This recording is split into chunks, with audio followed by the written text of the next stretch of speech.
बाली से दिल्ली पहुंचे हैं, लेकिन सबसे पहले हम बाली ही चलते हैं क्योंकि हमारे साथ आतिर वहां से जुड़े हुए हैं। आतिर, क्या इंडोनेशिया में भी कोई केस है छोटा राजन का?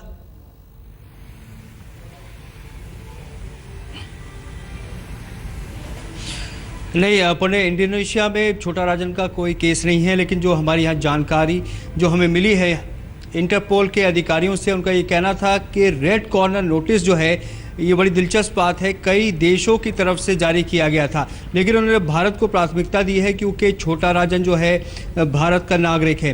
फिलहाल जो जानकारी हमें मिली है पुण्य, वो ये है कि अभी ये विचार विमर्श किया जा रहा था कि आखिर विदेश मंत्रालय, गृह मंत्रालय या फिर सीबीआई इस बाबत बयान जारी करे कि अब उसकी गिरफ्तारी हो गई है, सीबीआई की वो हिरासत में है। तो अब से कुछ ही देर बाद सूत्रों के अनुसार सीबीआई एक बयान जारी करेगा जिसमें पता लगेगा कि आगे क्या उसका प्लानिंग होगी छोटा राजन को लेकर, और क्या जो मुंबई पुलिस के जो केसेस की बात आ रही है कि वो सीबीआई को ट्रांसफ़र कर दिया गया, क्या सीबीआई इस बात की पुष्टि करेगी। इन सब बातों के बारे में हमें पता लगेगा जब सीबीआई अपना बयान जारी करेगा आपसे कुछ ही क्षण में। तो शांतनु जी, इसका क्या मतलब निकाला जाए कि अगर कई देश रेड कॉर्नर नोटिस जारी किए हुए हैं तो फिर इसके बाद तो अगला सवाल यही होगा कि इसको दिल्ली में सेंट्रल एजेंसी ही अपने गिरफ्त में रखे छोटा राजन को? ये मतलब यही है बहुत साफ। नहीं, ही हैज दूसरे स्टेट्स में भी, कंट्रीज में उसने क्राइम किए हैं, तो उन्होंने रेड कॉर्नर नोटिस अपना डॉसियर बनाया, प्रूव किया जो वहां भी क्राइम हुआ है, इंटरपोल को सेटिस्फाई किया और इंटरपोल ने रेड कॉर्नर नोटिस इशू कर दिया। बट फैक्ट तो ये है ना, मैक्सिमम क्राइम उसने इंडिया में किए हैं और इंडियन सिटीजन है, तो जिस कंट्री में अरेस्ट हुआ है वो डिसीजन ले सकती है कि कहाँ भेजेगा, एंड राइटली उसने इंडिया में भेज दिया है। सारे केसेस सीबीआई को ट्रांसफर हो गए हैं, सीबीआई इसको इन्वेस्टिगेट करेगी और कंट्रीज से अगर लोग उसे इंटरोगेट करने चाहेंगे तो सीबीआई से कांटेक्ट बनाएंगे थ्रू इंटरपोल और आएंगे और इंटरोगेट करेंगे। यहाँ पर सीबीआई सारी सहूलियत उनको देगी। ये पहले भी हो चुका है जी। पंजाब के केसेस में जो अरेस्ट हुए थे वो कनाडा में भी वांटेड थे, कैनेडियन अथॉरिटीज आते थे, इंग्लैंड में भी वांटेड थे, वो टीम आती थी, उनको इंटरोगेट करती थी हमारे कस्टडी में और जो भी इंफॉर्मेशन लेना था उनसे लेती थी। तो ये हिस्टोरिकल मामला है, एक्सपीरियंस पास्ट हमारा है जी। CBI is the right agency to provide assistance बाहर के कंट्रीज को, बाहर के पुलिस ऑफिसर्स। आरएसएस सिंह साहब, क्या ये अनुकूल स्थिति है? छोटा राजन अगर यहाँ पर है तो अभी एक बेहतरीन स्थिति आपके लिए बन रही है? नहीं, देखिए, जब लॉ एंड ऑर्डर, जब इंटरनल सिक्योरिटी का डायमेंशन ले लेता है, जो जब टेररिज्म के साथ जुड़ा हुआ हो, जब दाऊद के बारे में बात कर रहे हैं, तो ये इसको महाराष्ट्र पुलिस और सीबीआई ऐसे जोड़ के ना देखें, इसको आप नेशनल पर्सपेक्टिव में देखिए। जहाँ तक ये बातचीत के दौरान ये हुआ कि हमने कुछ, आप लोगों ने आशंका व्यक्त की, कुछ लोगों ने कही, तो देखिए सबवर्जन कहीं भी हो सकता है। नहीं, हम ये सवाल सबवर्जन पॉलिटिकल क्लास में हो सकता है, सबवर्जन बॉलीवुड में हो सकता है, सबवर्जन पुलिस में हो सकता है, कुछ हद तक सबवर्जन इंटेलिजेंस में भी हो सकता है। नहीं, आपसे ही है, लेकिन हमको लग रहा है लोगों के ज़हन में एक सवाल होगा, मौजूदा वक्त में अगर अजीत डोभाल साहब नेशनल सिक्योरिटी एडवाइजर हैं और उनका अतीत ऑपरेशंस के साथ लेकर रहा है बतौर आईबी चीफ के तौर पर जो भी रहा है, और उनके उन ऑपरेशन में दाऊद भी आया है, तो क्या ये एक संकेत है कि अब नेशनल एजेंसी और खुद सरकार मॉनिटरिंग करेगी इन चीजों का? नहीं, मैंने कहा कि Dawood is not merely an underworld don, वो एक सेंटर है प्रॉक्सी वॉर का, और हाफिज सईद से कहीं ज्यादा सोफिस्टिकेटेड प्रॉक्सी वॉर का नेटवर्क है उसका इंडिया में। उसके गैंग में अंग्रेजी बोलने वाले लोग हैं, जो नेटवर्क है यहाँ पे, बड़े अच्छे, मतलब बड़े इज्जतदार लोग, और उनके चेहरे आ गए थे याकूब मेमन के टाइम हैंगिंग पे, वो चेहरे आ गए थे उस समय, उभर के आ गए थे। तो वो एक बड़ा सोफिस्टिकेटेड नेटवर्क है प्रॉक्सी वॉर का। सेंट्रल गवर्नमेंट की क्या पहल है जितेंद्र?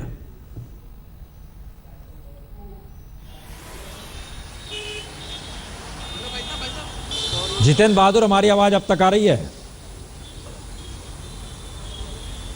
बिल्कुल प्रसून आवाज आ रही है और जिस तरीके से यहाँ पर सीबीआई की टीम इस वक्त पूछताछ कर रही है, जो जानकारी मिली है सूत्रों के मुताबिक सीबीआई की स्पेशल टीम बनाई गई है जो कि छोटा राजन से पूछताछ करेगी। और जो आगे जानकारी मिल रही है कि 4 महाद्वीपों में और 10 देशों में जिस तरीके से डॉन दाऊद इब्राहिम का जो अलग अलग जगहों पर संपत्तियां लगाई गई हैं, उसके बारे में किस तरीके की जानकारी छोटा राजन के पास हो सकती है, उन चीज़ों को खंगालने का प्रयास किया जा रहा है। उससे पहले जब यहां पर सीबीआई हेडक्वार्टर में लाया गया तो एम्स की एक मेडिकल टीम आई हुई है जो कि उसकी किडनी की जो प्रॉब्लम है उसकी जांच कर रही है। साथ ही उस जांच के बाद कोर्ट में प्रोड्यूस किया जाएगा और उसके बाद सीबीआई की तरफ से जो जानकारी मिल रही है, सूत्र बताते हैं कि कोर्ट से करीब 14 दिन की रिमांड की मांग की जाएगी, जिसमें 6-7 दिन की रिमांड कोर्ट की तरफ से मिल सकती है। तो ऐसे में जब पुलिस कस्टडी में वो आ जाएगा तो उससे वो तमाम राज खुलवाने की कोशिश सीबीआई की तरफ से की जाएगी जो उसके दिल में छुपे हुए हैं। दरअसल सीबीआई ये जानना चाहेगी कि आखिर दाऊद इब्राहिम ने जो आर्थिक साम्राज्य खड़ा कर रखा है अलग अलग देशों में, 10 कंट्रियों के बारे में भारत के पास जानकारी है जहां पर उसका आर्थिक साम्राज्य है, तो छोटा राजन को किस तरीके की जानकारी है, इन तमाम चीजों पर विस्तृत जानकारी हासिल करने की कोशिश सीबीआई और जो दूसरी इंटेलिजेंस एजेंसीज हैं उनके जरिए किया जाएगा। तो दीपक, क्या यह माना जाए कि दरअसल एक तो हिस्सा दाऊद का है, दूसरा बड़ा हिस्सा है कि चूंकि छोटा राजन और दाऊद 1993 के बाद, ब्लास्ट के बाद जिस तरीके से दो दिशा में हो गए, दुश्मन हो गए, हमले उसने भी उसको मरवाने के लिए कराए, इसने भी अपने तौर पर पहल की और कराची ऑपरेशन जो हुआ था उसके मद्देनजर क्या इन सब चीजों के लीड आउट्स गवर्नमेंट अब चाहेगी या एजेंसीज चाहेगी?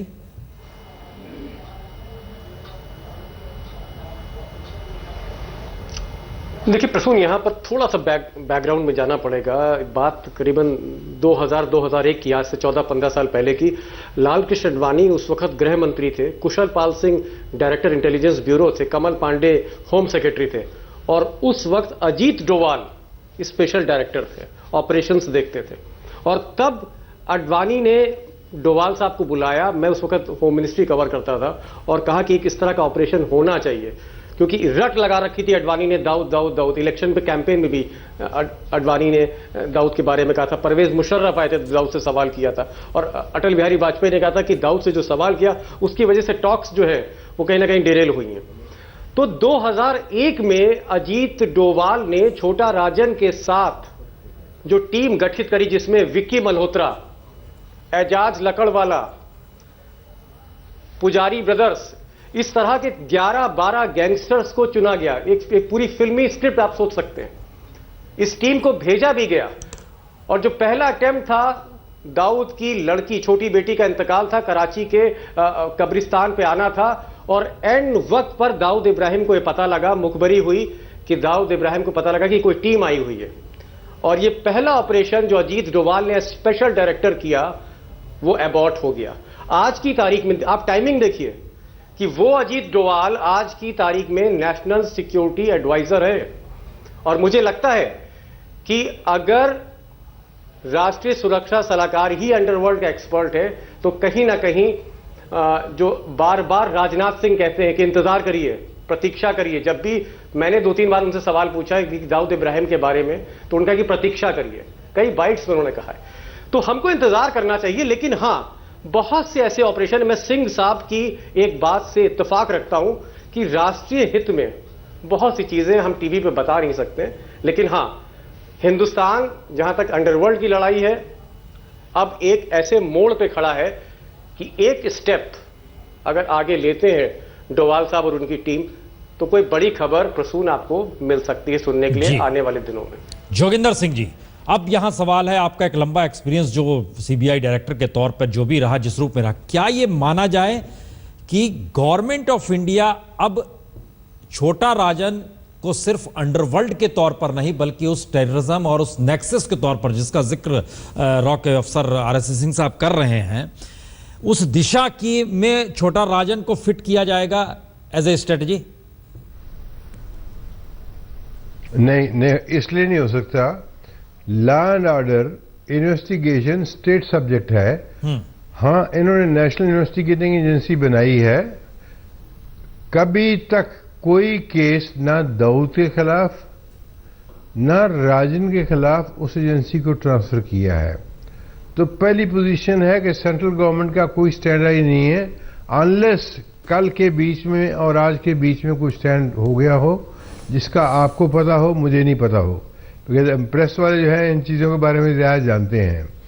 क्योंकि कोई आप केस भी स्टेट का इन्वेस्टिगेट नहीं कर सकते जब तक स्टेट गवर्नमेंट रिक्वेस्ट नहीं करे सेंट्रल गवर्नमेंट को या हाई कोर्ट या सुप्रीम कोर्ट आदेश से।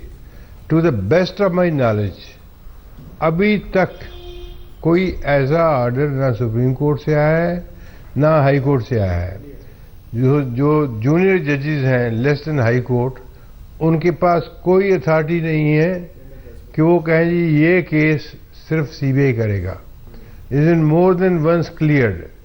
तो ये हम हवा में तीर मार रहे हैं कि ये सीबीआई करे या नहीं करे, रा हेल्प करे नहीं करे। रा का तो लोग को स्टैंड ही नहीं है, ये तो अनऑफिशियली हेल्प करते हैं। जिस सज्जन ने कहा है कि मैं होता तो मैं नहीं करने देता, तो पहली तो बात यह है कि देश एक है, एजेंसियां सभी इस देश को बचाने के लिए काम करती हैं। ये तो अप्रोच, स्टैंडर्ड अप्रोच ही गलत है कि हमारी ड्यूटी में नहीं है। तो क्या आप बंसियां बजाने के लिए बाहर विदेशों में बैठे हुए हैं? जो जिसमें कंट्री की इंटरेस्ट हैं उनको पहले रखना है। कौन कौन इसको डैमेज कर रहे हैं, कौन डैमेज करेंगे और क्या मदद कर सकते हैं, ये तो कोई भी रिस्पॉन्सिबल रॉ अफसर नहीं करेगा कि ये उनके चार्टर ऑफ ड्यूटी। ये तो क्लर्कों वाली बात होगी। क्लर्क कहेगा जी मैं सिर्फ इस बात को कर सकता हूं। अफसर, particularly senior officer were the level of secretary, वो कभी नहीं कहेंगे जी कि इसमें से भारत सरकार का आदेश जारी नहीं होना चाहिए। दूसरी बात की इंटेलिजेंस ब्यूरो की, देखिए with due respect to Intelligence Bureau, मैं मानता हूं उनकी, पर फिर भी इनके पास कभी वो फुल पिक्चर नहीं होती। इनके पास उड़ती उड़ती हवाएं होती हैं। सिर्फ एक एजेंसी के पास होती है जो कि केस को इन्वेस्टिगेट कर रहा होता है। अब वो एक बात अलग और है कि पुलिस अभी इंडिपेंडेंस नहीं है। सुप्रीम कोर्ट ने 22 सितंबर 2006 में कहा था कि इसको इंडिपेंडेंस दी जाए फंक्शनिंग में, कोई सरकार नहीं मानी। अभी दत्तू साहब ने पिछले हफ्ते कहा था। अब कोई स्टेट नहीं देना चाहे या केस को खत्म करना चाहे, जैसे यूपी में जो टेररिस्ट के खिलाफ से केस उन्होंने सारे विड्रा कर दिए, फिर हाई कोर्ट ने जब पूछा उन्होंने कहा नहीं हम नहीं ऐसा कुछ कर रहे। तो ये wheel with in the wheels है, इतना आसान नहीं है। नहीं, जो कि आप जिस बात का जिक्र कर रहे हैं, हम जरा सा इसमें एक हिस्सा और डालना चाह रहे हैं। सुधाकर जी, क्या ये माना जाए कि लॉ एंड ऑर्डर के तहत देखा जाए छोटा राजन को, या नेशनल सिक्योरिटी के तहत देखा जाए, या इंटरनेशनल टेररिज्म नेक्सस के माध्यम से देखा जाए, किस रूप में देखा जा सकता है सुधाकर जी? नहीं, इसको तो इंटरनेशनल टेररिज्म के हिसाब से ही देखना चाहिए और इसमें कोई शक नहीं कि सीबीआई ने करना ज़्यादा उचित होगा। लेकिन इसमें सहकार्य के सिवाय सीबीआई भी कुछ नहीं कर पाएगी। इसमें जब एक बात साफ है, जैसे जोगिंदर साहब ने भी कहा, रॉ का रोल अलग है, आईबी का रोल अलग है। हर किसी ने मिलकर सबने काम करना है, एक दूसरे की तरफ उंगलियां दिखाना नहीं है। मेरा सवाल सबसे है, सब लोग जानते हैं कि दाऊद के साथ कुछ पुलिस वाले मिले थे, कुछ पॉलिटिशियंस मिले थे, कुछ पत्रकार मिले थे, वैसे ही छोटा राजन के साथ भी मिले थे। लेकिन मैं दावे के साथ कह सकता हूं खबर आ रही है सुधाकर जी, एक खबर आ रही है कि 1990 से पहले के मामलों के कोई सबूत नहीं है जो छोटा राजन के खिलाफ महाराष्ट्र में या मुंबई में है। सिर्फ 15 मामलों पर उसके खिलाफ वहां पर मुकदमे चलेंगे, यह तुरंत खबर आई है। इस पर आपकी क्या प्रतिक्रिया है? आज भी उसकी जांच हो सकती, 19 से पहले के जो मामले हैं बिल्कुल हो सकती, क्यों नहीं हो सकती? तो ऐसी कोई बात नहीं है। जब तक केस का साहिल, ये जो जानकारी आ रही है कि 75 मामले दर्ज थे इससे पहले, मुंबई पुलिस कमिश्नर ने कहा था, अब कहा जा रहा है कि 90 से पहले की स्थिति में कोई ऐसा केस बचा नहीं है जिसको लेकर अब आगे बढ़ाया जाए, इसका मतलब क्या है? देखिए प्रश्न, इसमें दो चीजें हैं। एक तो ये कि ये केसेस इतनी पुरानी है कि उसके कई कागजात या उसकी जो फाइल्स हैं या फिर उसके जो सबूत है वो ढूंढने में काफी परेशानी हो रही है, क्योंकि तब पेपरलेस ऑफिस का कोई कॉन्सेप्ट था नहीं। अभी भी पेपर वर्क काफी चलता है पुलिसिया कार्रवाई में, तो वो ढूंढना एक बड़ी मुश्किल बन गई है। तो उसके वजह से वो केसेस कैसे चल पाएंगे, उस पर सवालिया निशान है एक। दूसरा ये कि उसमें से कई ट्रायल्स जो है वो खत्म हो चुकी है। क्या अब उसको रीओपन किया जाएगा? क्या उतनी एनर्जी या उतने रिसोर्सेज और बाकी सारी चीजें एजेंसीज के पास है नहीं है, वो एक सबसे बड़ा सवाल है।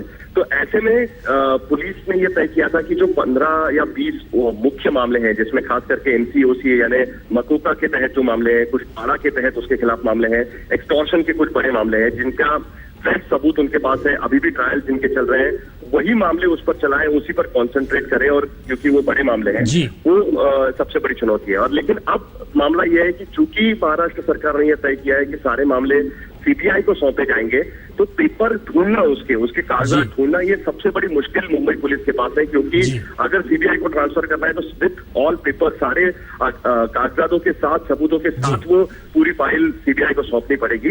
ये सबसे बड़ा साहिल हमारे संवाददाता कर रहे हैं। 1 मिनट, हमारे साथ चूंकि अधिकारी भी मौजूद है, क्या ये सही है कि अब पुराने मामले की फाइल नहीं खुल पाएगी? नहीं, वो आपके पुलिस के अधिकारी बैठे हुए हैं। देखिए, आपको मैं बता दूं, किसी भी इंट एजेंसी को कोई लीगल पावर्स नहीं है। प्ली बार्गेनिंग की हमारे यहाँ कोई वो नहीं है, प्रोविजन नहीं है हमारे यहाँ। जो इनके खिलाफ केसेस हैं वो अलग उसका ये होगा, जो कि ये अपने पुलिस के जो अधिकारी हैं वो उसको परस्यू करेंगे। उसको आप बिल्कुल आप मिक्सअप मत कीजिए। वो जो लॉ एंड ऑर्डर का जो वो उनके मामला है उसको national security, law and order, हाँ जी, मैं कह रहा हूँ सब अलग अलग। तो जोगिंदर सिंह साहब ने बिल्कुल सही फरमाया कि सभी का अपना अपना यहाँ पे एक एक्सपर्टीज लेके आ रहे हैं। मैं इसलिए जिक्र कर रहा था कि देखिए 2 केसेस मैं आपको बता रहा हूं, और ये हम इसको ब्रेक के बाद इसको उठाएं, दोनों मुद्दे को।